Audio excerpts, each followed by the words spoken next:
Hello everyone and welcome. I'm Beastly Eel. And in today's video we're going to be talking about my thoughts on Supergirl.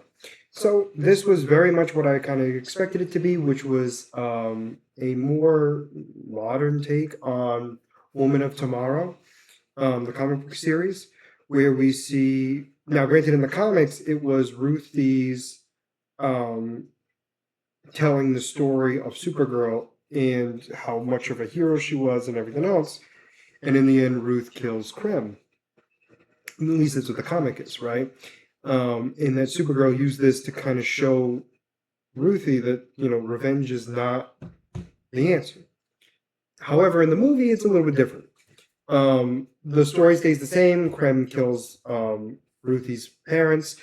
Ruth wants revenge.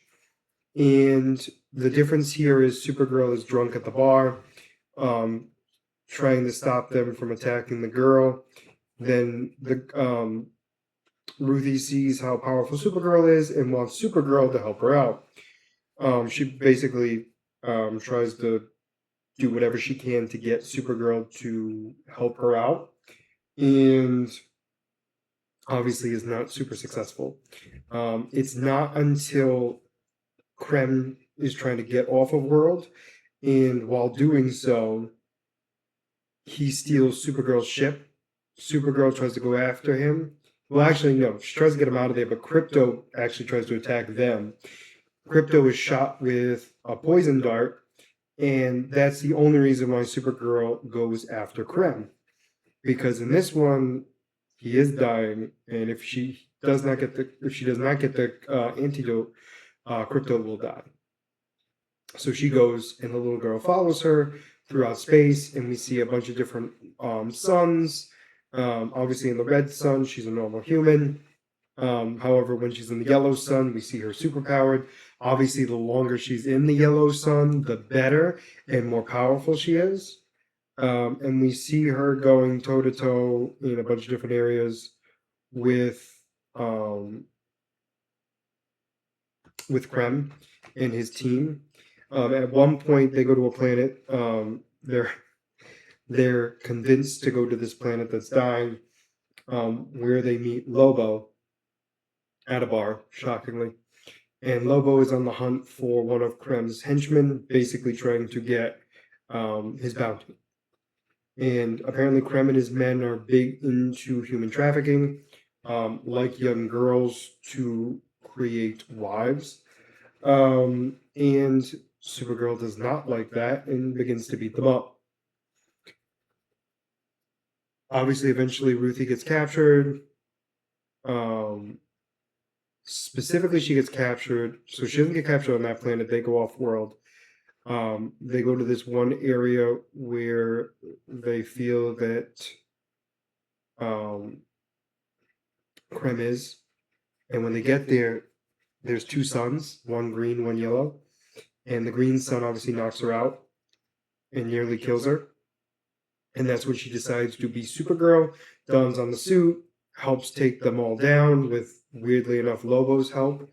But the entire time of this movie is Supergirl trying to be the angel on Ruthie's shoulder, while Lobo is the devil, right? Trying to convince her, like, oh, no, you should be doing it. Like, let your instincts be you. Now, I don't think that was the main point of Lobo in this, but Lobo definitely, his interest was piqued with this girl, especially when he saw her take out a guard on her own. During all of this hardship, though, we do see flashbacks of kind of how Kara's world kind of came to destruction. So it turns out Clark is actually older than Kara, and so her father and mother created a force field around a particular city, where it was, so when Krypton was destroyed, they were able to still survive. However, the further away they were from Krypton originally, the closer they get to a yellow sun, or at least the thought is of that. I forget exactly. Oh no, the kryptonite was exposed underneath its crust, which was causing all of the Kryptonians to slowly get poisoned to death, where they had a lot of funerals. And Kara's father sent her off world to go with Clark to be safe and basically have a life. So when she gets there, she feels like an outcast because she's obviously a teenager and hasn't grown up with, actually in her early 20s. But the point I'm making is she gets there and she's an adult, basically, and she doesn't know Earth culture or Earth language really all that well.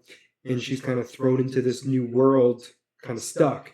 And her only person that she knows there is Clark, who doesn't even know her language, even though they are cousins, which makes it difficult.